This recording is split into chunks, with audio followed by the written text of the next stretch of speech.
Magandang araw mga kapatid. Meron akong 10 pisong barya na year 2005. Aalamin natin kung magkano ang kanyang price update ngayong 2025. Ang 10 peso coin year 2005 ay BSP series na inirelease noong 2005. Ang kanyang issuer country, syempre Pilipinas. Ang kanyang issuer bank, Bangko Sentral ng Pilipinas. Central Bank of the Philippines. Composition, bimetallic, aluminum bronze. Center in copper nickel ring. Ang bigat niya ay 8.7 grams. Ang kanyang diameter ay 26.5 mm.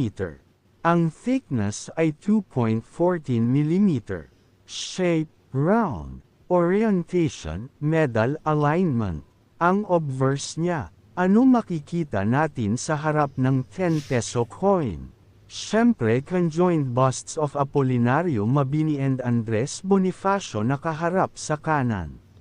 Lettering, Republika ng Pilipinas.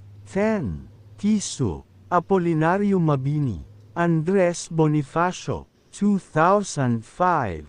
Ang reverse niya. Selyo ng Bangko Sentral ng Pilipinas. Lettering, Bangko Sentral ng Pilipinas. 1993, Mint, BSP Security Complex. Quezon City. 1975, ang edge naman ay segmented reading. Ang collector's value ayon sa Numasta. Ang populasyon o dami ng naiproduce ay 13%. Binibili ang barya depende sa kondisyon ng barya. Pag fine condition ay sa halagang 11 pesos. Very fine ay binibili sa halagang 31 pesos. Ang extreme fine ay binibili sa halagang 31 pesos din. Ang almost uncirculated value ay 31 pesos. Ang uncirculated ay binibili sa halagang 60 pesos. Bago tayo magpatuloy, paki-follow naman ang aking Facebook profile at mag-like and share, at kung sa YouTube mo ito napanood ay mag-subscribe sa aking channel. Mag-like at i-turn all ang notification bell at i-commento sa comment section kung saan nakaabot ang video na ito. Maraming salamat po. Ayon naman sa Ucoin, ang selling value ng 10 peso coin ay $0.69.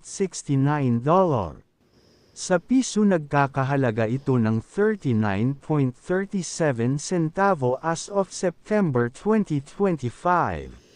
Sa eBay naman ang selling value ng 10 peso coin year 2005 ay $11. Sa piso, ito ay nagkakahalaga ng 627.69 centavo. Maraming salamat sa panunood. God bless to all.